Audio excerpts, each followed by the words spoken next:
आदरणीय सभापति जी, ये जब सुनता हूं, उधर भी सुना इधर भी सुना, मेरा विश्वास पक्का हो गया है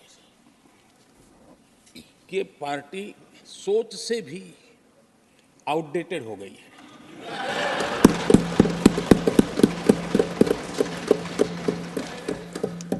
और जब सोच आउटडेटेड हो गई है तो उन्होंने अपना कामकाज भी आउटसोर्स कर दिया है। देखते ही देखते इतना बड़ा दल, इतने दशकों पर तक देश पर राज करने वाला दल, ऐसा पतन, ऐसी गिरावट हमें खुशी नहीं हो रही है। हमारी आपके प्रति संवेदनाएं हैं, लेकिन डॉक्टर क्या करेगा जी? पेशेंट खुद। आगे क्या बोलूं?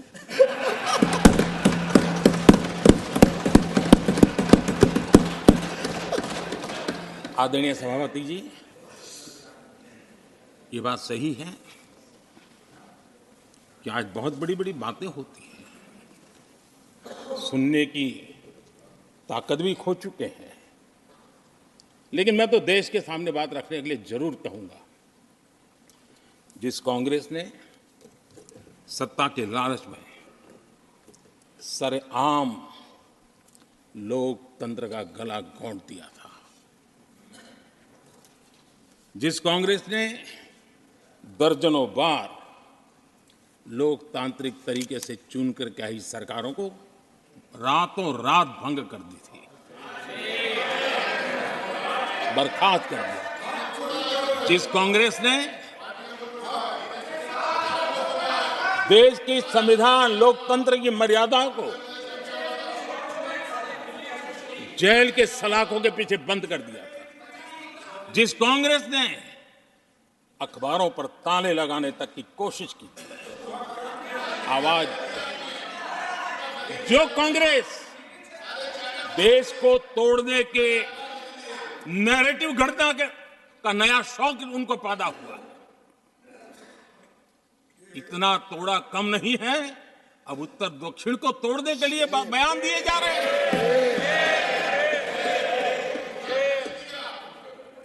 और ये कांग्रेस हमें लोकतंत्र और फेडरलिज्म उस पर प्रवचन दे रही है। आदरणीय सभापति जी, जिस कांग्रेस ने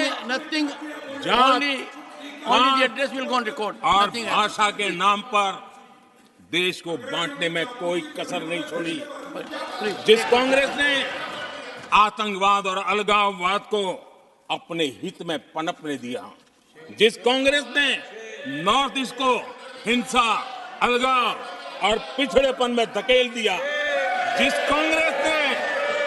कांग्रेस के राज में नक्सलवाद के लिए देश के लिए एक बहुत बड़ी चुनौती बनाकर के छोड़ दिया, जिस कांग्रेस ने देश की बहुत बड़ी जमीन दुश्मनों के हवाले कर दी, जिस कांग्रेस ने देश की सेनाओं का आधुनिकीकरण होने से रोक दिया, वो आज हमें राष्ट्रीय सुरक्षा और आंतरिक सुरक्षा के लिए भाषण दे रहे हैं। जिस कांग्रेस ने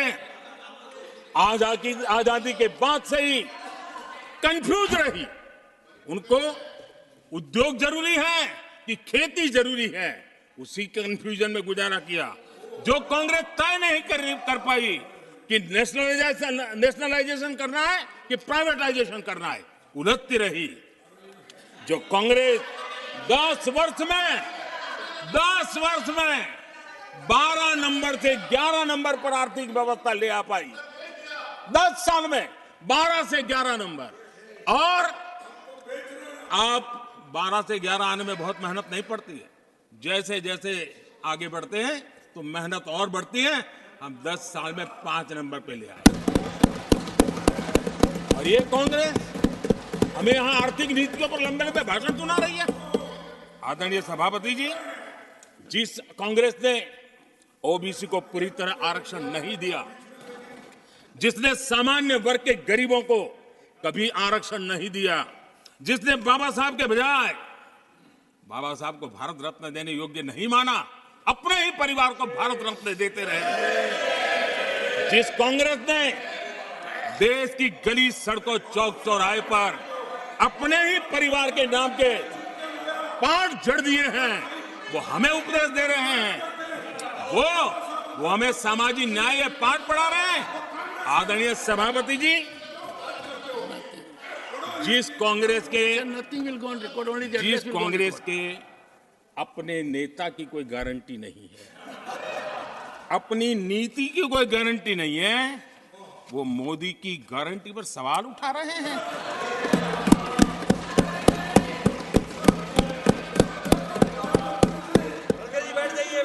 आदरणीय सभापति जी, आदरणीय सभापति जी, यहां एक शिकायत थी।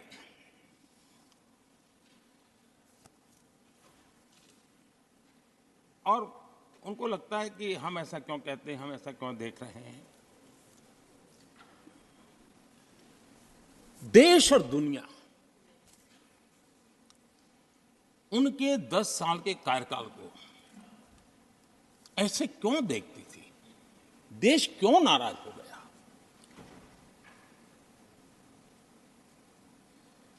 इतना गुस्सा देश को क्यों आया? आदरणीय सभापति जी, हमारे कहने से सब नहीं हुआ है।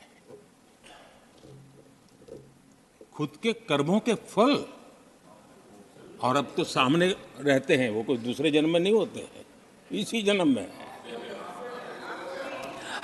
आदरणीय सभापति जी, कुछ हम किसी को बुरा नहीं कहते, हमें क्यों बुरा कहना चाहिए? जब उन्हीं को लोगों ने बहुत कुछ कहा हो तो मुझे क्या कहने की जरूरत है? मैं एक वक्तव्य सदन के सामने रखना चाहता हूं। मैं पहला कोट पढ़ रहा हूं, सदस्यगण जानते हैं, ये कोटेशन है।